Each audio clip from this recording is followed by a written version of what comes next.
Have you ever stopped to think about how many times God spoke to ordinary people in the Bible?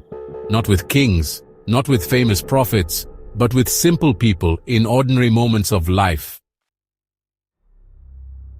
Today, I want to remind you of a story that may seem small, but carries a powerful lesson: the calling of Samuel.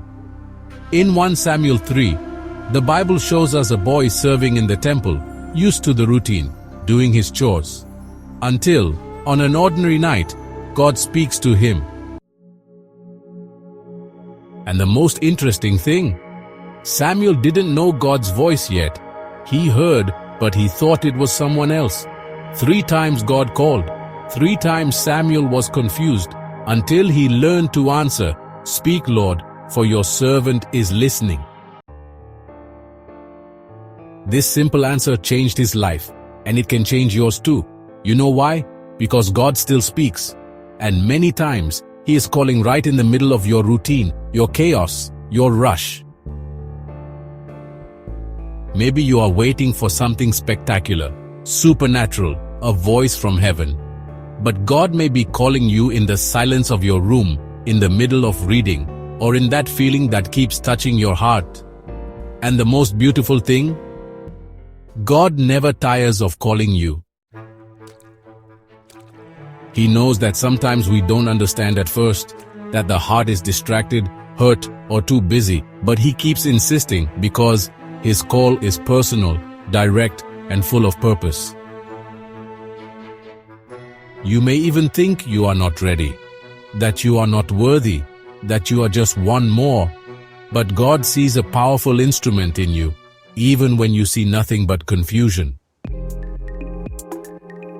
And maybe your answer so far has been similar to Samuel's at the beginning, running in the wrong direction, thinking it was another voice, doubting what you felt.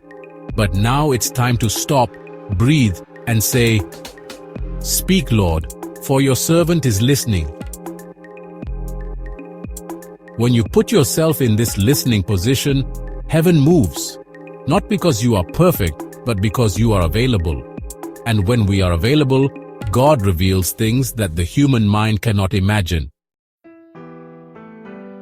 Samuel was just a boy when he said this, but he became one of the greatest prophets in the history of Israel.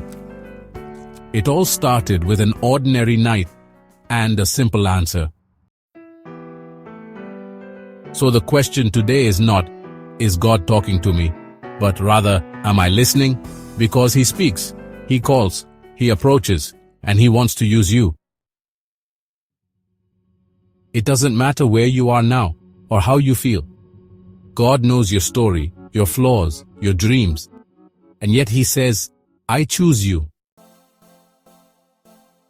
He is not looking for the most capable, the most famous, or the most religious. He is looking for those who say, "Here I am." If this message spoke to you, leave in the comments, "Speak, Lord, for your servant is listening." Let's show the world together that there are still hearts willing to listen to God's voice. Share this message with someone who needs to remember that God still speaks. Like the video, subscribe here to the Living Word channel, and activate the notification bell so you don't miss any messages. May the Word continue to live in you. Until the next video.